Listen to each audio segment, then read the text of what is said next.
নমস্কার বন্ধুরা, আমি মানস বিশ্বাস, দ্য বং ইন্সপিরেশন ইউটিউব চ্যানেলে তোমাদের সবাইকে স্বাগত জানাই। আশা করি তোমরা সবাই সুস্থ আছো এবং ভালো আছো। তা গতকাল রাত 12টার সময় তোমাদের যখন আমি বললাম যে WBCS প্রিলিমিনারি পরীক্ষা 14 জুন সংগঠিত হচ্ছে না বা হবে না, তোমরা অনেকেই কিন্তু উল্টোপাল্টা কথা বলেছিলে যে কোথায় অফিসিয়াল নোটিশ আছে। তা দেখো, এই যে নোটিশটা, সেই নোটিশটা কিন্তু ভাইরাল বলবো না, এটা কিন্তু তোমাদের পাওয়া যাচ্ছে, একটু তোমরা দেখবে, সোশ্যাল নেটওয়ার্কিং ঘাটবে, এবং এটা আমাকে একজন আমার সাবস্ক্রাইবারই দিল। তা দেখো, এইখানে নোটিশে কি বলা আছে। এই নোটিশে সেক্রেটারি কিন্তু প্রত্যেকটা কোঅর্ডিনেটিং সুপারভাইজারদের, মানে যারা কন্ডাক্ট করাবেন পরীক্ষাটা, তাদেরকে একটা মিটিং করানোর কথা বলেছে। এখানে সাবজেক্টে দেখো বলা যাচ্ছে conduct of West Bengal civil service preliminary examination 2024।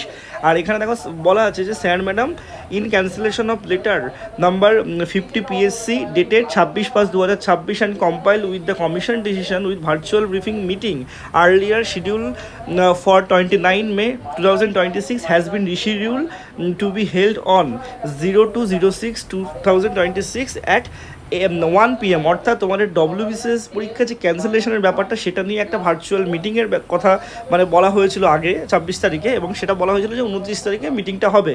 তার সেই মিটিংটা কিন্তু আগামীকাল 1টার সময় করা হচ্ছে। The senior officer of the commission tagged with the difference centre also attend the meeting. এই মিটিংয়ে সবাইকে কিন্তু অ্যাটেন্ড করতে বলা হয়েছে।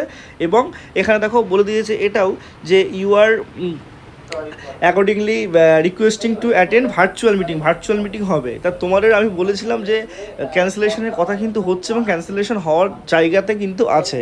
তা পরীক্ষা তোমাদের না হওয়ার সম্ভাবনাই বেশি। কালকে দেখবে এরকম টাইমে তোমাদের কিন্তু পিএসসির তরফ থেকে নোটিশ দিয়ে দেওয়া হবে। তা পরীক্ষা কবে হতে পারে, রিশিডিউল হয়ে কী হতে পারে, নতুন করে কি ফর্ম ফিল আপ হবে, নাকি যারা শুধুমাত্র রেজিস্ট্রেশন পাবে তাদের ফর্ম ফিল আপটা হবে, এডিট উইন্ডো দেবে কিনা, সব কিছু বলে দেবো। তোমরা চ্যানেলটার সাথে যুক্ত থেকো। ধন্যবাদ।